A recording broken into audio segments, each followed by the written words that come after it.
Saudara-saudari terkasih di dalam Tuhan Yesus Kristus, semoga kita semua dalam keadaan sehat bersama keluarga. Saat ini marilah kita mendengarkan bacaan kitab suci dan renungan harian Sabtu 3 Juli tahun 2021. Bacaan pertama. Bacaan dari surat Rasul Paulus kepada jemaat di Efesus. Saudara-saudara, kamu bukan lagi orang asing dan pendatang, melainkan sewarga dengan orang kudus dan anggota keluarga Allah. Kamu dibangun di atas dasar para rasul dan para nabi, dengan Kristus Yesus sebagai batu penjuru. Di atas Dia tumbuhlah seluruh bangunan yang rapi tersusun, menjadi bait Allah yang kudus dalam Tuhan. Di atas Dia pula, kamu turut dibangun menjadi tempat kediaman Allah dalam roh. Demikianlah sabda Tuhan. Syukur kepada Allah. Bacaan Injil. Inilah Injil Yesus Kristus menurut Yohanes. Dimuliakanlah Tuhan. Pada hari Minggu Paskah, ketika Yesus menampakkan diri kepada murid-muridnya, Thomas, seorang dari ke-12 murid yang juga disebut Didimus, tidak ada bersama-sama mereka. Maka kata murid-murid yang lain itu kepadanya, "Kami telah melihat Tuhan."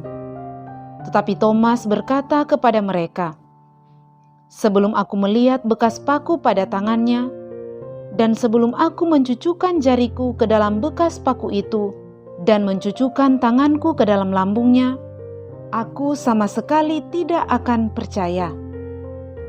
8 hari kemudian, murid-murid Yesus berada kembali dalam rumah itu, dan Thomas bersama-sama dengan mereka. Sementara pintu-pintu terkunci, Yesus datang. Ia berdiri di tengah-tengah mereka dan berkata, "Damai sejahtera bagimu." Kemudian ia berkata kepada Thomas, "Taruhlah jarimu di sini dan lihatlah tanganku. Ulurkanlah tanganmu dan cucukkan ke dalam lambungku, dan jangan engkau tidak percaya lagi, melainkan percayalah." Thomas menjawab kepadanya, "Ya Tuhanku dan Allahku." Kata Yesus kepadanya, "Karena telah melihat aku, maka engkau percaya. Berbahagialah mereka yang tidak melihat namun percaya." Demikianlah Injil Tuhan. Terpujilah Kristus.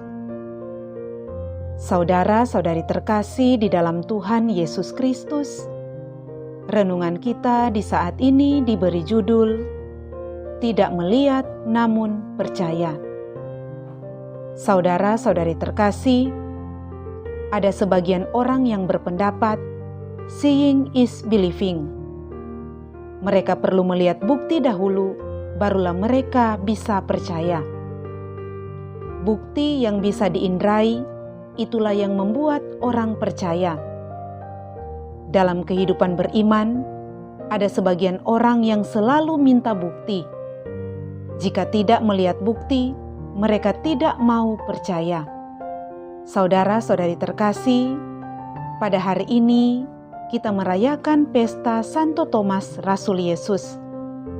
Rasul Thomas yang kita rayakan pestanya pada hari ini, boleh dibilang orang yang memiliki tipe seperti itu. Seeing is believing. Rasul Thomas yang tidak hadir pada saat Tuhan Yesus menampakkan diri kepada murid-muridnya, ketika mereka memberitahukan kepadanya bahwa mereka telah melihat Tuhan, bukannya percaya dan bersukacita, tetapi ia justru mengatakan, "Sebelum aku melihat bekas paku pada tangannya, dan sebelum aku mencucukkan jariku ke dalam bekas paku itu, dan mencucukkan tanganku ke dalam lambungnya, sekali-kali aku tidak akan percaya." Saudara-saudari terkasih, di sini kita melihat watak dari Rasul Thomas yang bisa dibilang peragu. Setelah kebangkitan Tuhan Yesus, ketika Tuhan Yesus menampakkan kepada murid-muridnya, dan pada saat itu Thomas tidak berada bersama-sama dengan mereka, maka ketika para murid yang lain menceritakan kepada Thomas bahwa mereka telah melihat Tuhan, ia tidak percaya. Rasul Thomas juga tidak percaya kepada kesaksian para wanita. Rasul Thomas juga tidak percaya kepada kesaksian para wanita yang telah melihat kebangkitan Tuhan. Rasul Thomas juga tidak percaya dan meragukan kesaksian para wanita yang telah melihat Tuhan yang bangkit. Saudara-saudari terkasih, apakah Rasul Thomas hanya sebatas seorang murid Tuhan yang kurang percaya dan seorang yang punya karakter dasar pesimis? Saudara-saudari terkasih, ketika akhirnya Rasul Thomas memiliki keberanian untuk bergabung kembali dengan para murid yang lain, Yesus membuat dirinya dikenali olehnya, dan itu menenteramkan hatinya bahwa inilah Dia, Yesus yang sungguh-sungguh telah mengatasi kematian dan bangkit kembali.